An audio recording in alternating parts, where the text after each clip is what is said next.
from the News Channel 5 network. This is Inside Politics.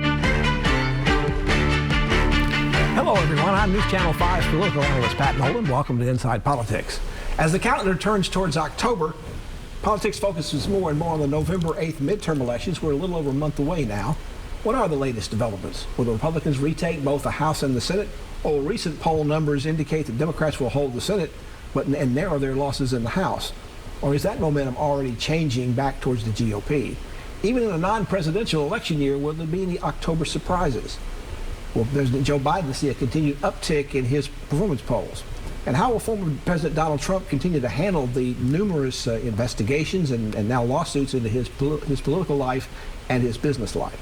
Here to help us bring some insights and some perspectives on these and other topics, including the races here in Tennessee, we bring in our two best political analysts, Democrat Larry Woods and Republicans Bill Phillips.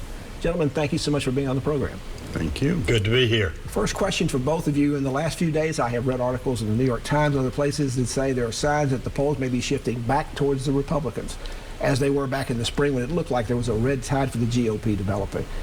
Do either of you sense that's where we are with this? And why do you think that's happening? Bill, let's start with you first. Well, I think we're at the if and but stage. So-and-so's going to win if, or so-and-so's going to lose, but maybe. And so that's what we're in at this point. The campaigns are in gear, they're going, and it's just day to day. So it's a toss-up, Larry, who knows? I think what Bill said is pretty accurate. Of course, it all depends on what the news is next week, right, not what the news was last week, because every time there are a series of headlines that gasoline prices are going up or they're going down, etc., the poll numbers change, as they should. So I think candidates just have to keep up. Larry, is it possible the favorable polls going this way now for what we've seen in the past for the Democrats were frankly inaccurate, the way they were for Hillary Clinton in 2016 and the way they were for House Democrats back in 2020?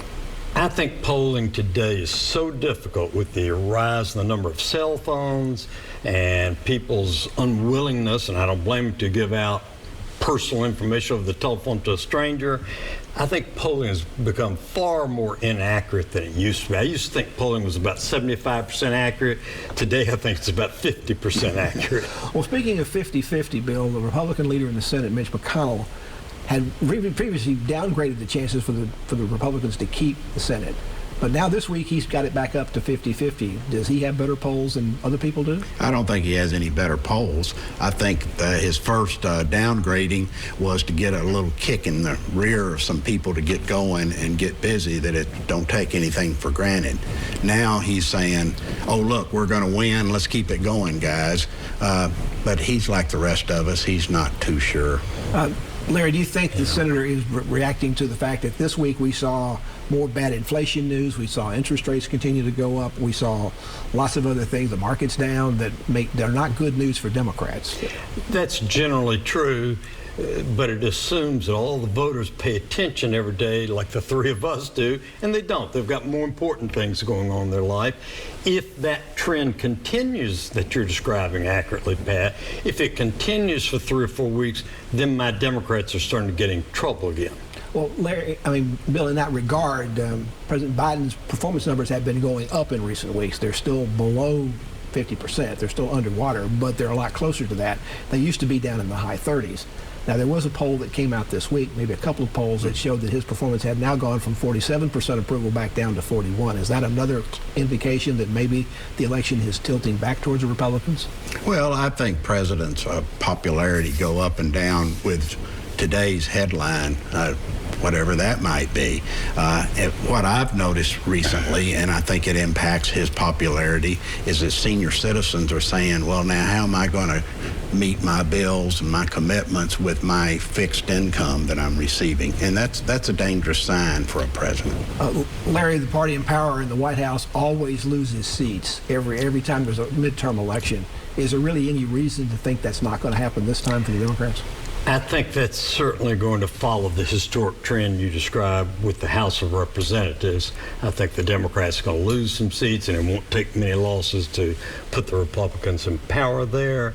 I think the Senate's a little bit different. Only 2 senators per state. They get a lot more attention when they're running for re-election, et cetera. I would predict the Democrats are going to keep or improve in the Senate. Bill, I think in this particular situation, you see Republicans are more on the defensive in several of these Senate races. It seems to have a lot to do with those candidates, particularly that were endorsed by President Trump. Has he, on total, maybe not been the messiah? If I get his endorsement, I'm going to win? Well, I think what is happening is that he's beginning to wear thin on some people. And so his endorsement is not an automatic bump in your numbers as people begin to evaluate, well, okay, what is he really like? Bill, Larry, there are some declines coming up and some changes in the Senate race. I noticed in recent polls that Georgia football star Herschel Walker is now beginning to get a lot closer to Senator Raphael Warnock down in Georgia. Ron Johnson in Wisconsin thought he might be a flip over. The Democrats might take that seat in Wisconsin, but he's now got a 5-point lead. Are the Democrats losing steam in some of these Senate races? I think Herschel Walker running for the Senate as a Republican in Georgia is a good example of how individualized some of these elections are. A lot of people are just now tuning into, hey, there's a Senate election this year. Oh, Herschel Walker, I remember him, football star. As they look further into it, they're going to see all the mistakes Mr. Walker has made during the campaign, outrageous statements kind of thing, and I think it's going to rebound against it. The Dr. Oz race up in Pennsylvania, Bill, there was a major backtrack by the candidate with Dr. Oz. He before had said, he said this week that if he'd been a senator in 2020, he would have voted to certify Joe Biden to be the president. He had not been saying that before. He'd been acting like he supported President Trump and had real questions about the legality of the presidential vote. Why change this late in the campaign? Is that a sign of desperation? Well, I think it is a sign of desperation, and somebody's reading the tea leaves and saying we're not getting the bump what we thought we'd get by being with Trump. Larry, there's also some questions about the health of the Pennsylvania Democratic candidate, John Fetterman. Both sides have tentatively agreed to have one debate only on October 25th. Is he sort of risking everything on how he does in that particular debate? Mr. Fetterman, listen up. Don't do that debate. You're ahead. Your numbers are improving. Dr. Oz's numbers are sinking. The only thing you can do is be worse off after that debate. We're talking midterm election with Larry Woods, Democratic analyst, and Bill Phillips, a Republican analyst, back to continue our conversation about what lies ahead in November after this break.